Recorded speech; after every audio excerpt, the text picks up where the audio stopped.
Hey friends, Derek from Bomb Socks with more Bomb Bites, where we feast upon the words of Christ one bite at a time.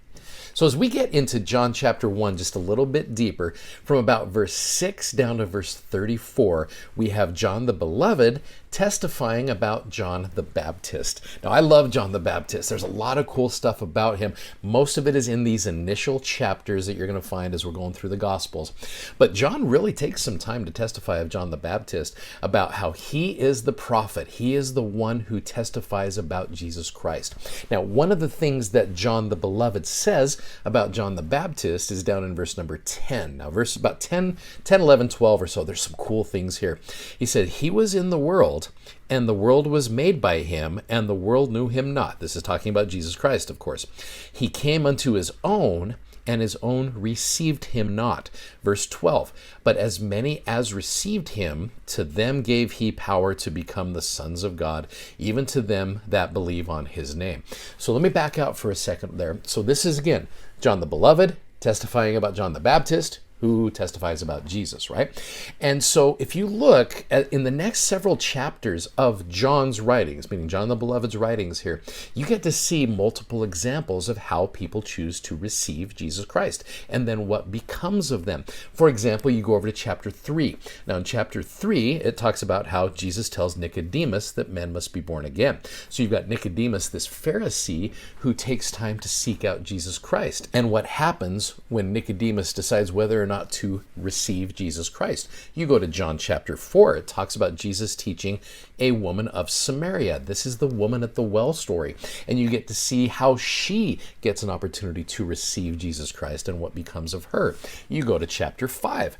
Jesus heals an invalid man on the Sabbath. This is the man at the pool of Bethesda. And what happens to him and other people as they observe this happening? You go to chapter 6. Jesus feeds the 5,000. You get this opportunity for him testifying of himself as the bread of life.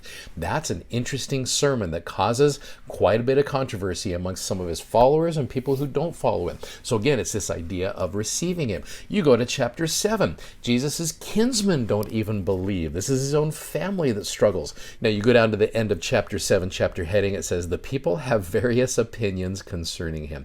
So a lot of this is, again, about how people choose to receive Jesus Christ. Now again, back to what it said in that chapter 1, "He came into his own, and his own received him not.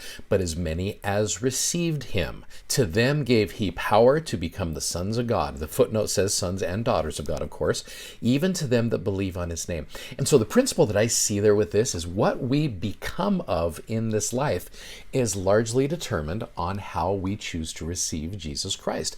If you want to become something, if you want to become something greater than you are, you have to involve Jesus Christ in your life. As I was reading this, I thought of that great quote from Ezra Taft Benson where he said, "Men and women who turn their lives over to God will discover that he can make a lot more out of their lives than they can." Now you look at these promises here.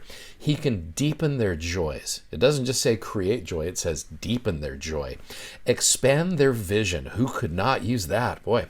Quicken their minds. I'd love that. Strengthen their muscles. There you go. If you're going to the gym, follow Jesus just a little bit more. Strengthen your muscles. I think that's a cool little promise. Lift their spirits. Boy, in our world today, who couldn't use that?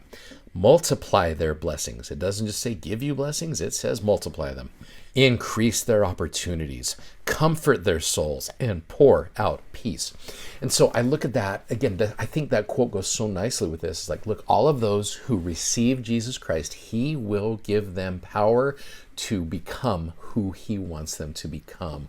And I love that. Again, just a simple message there, but you can see it here. And then John proceeds to tell us all about it all throughout his book. So as you're reading through the book of John, watch to see how people receive Jesus Christ and what becomes of them as they do receive him.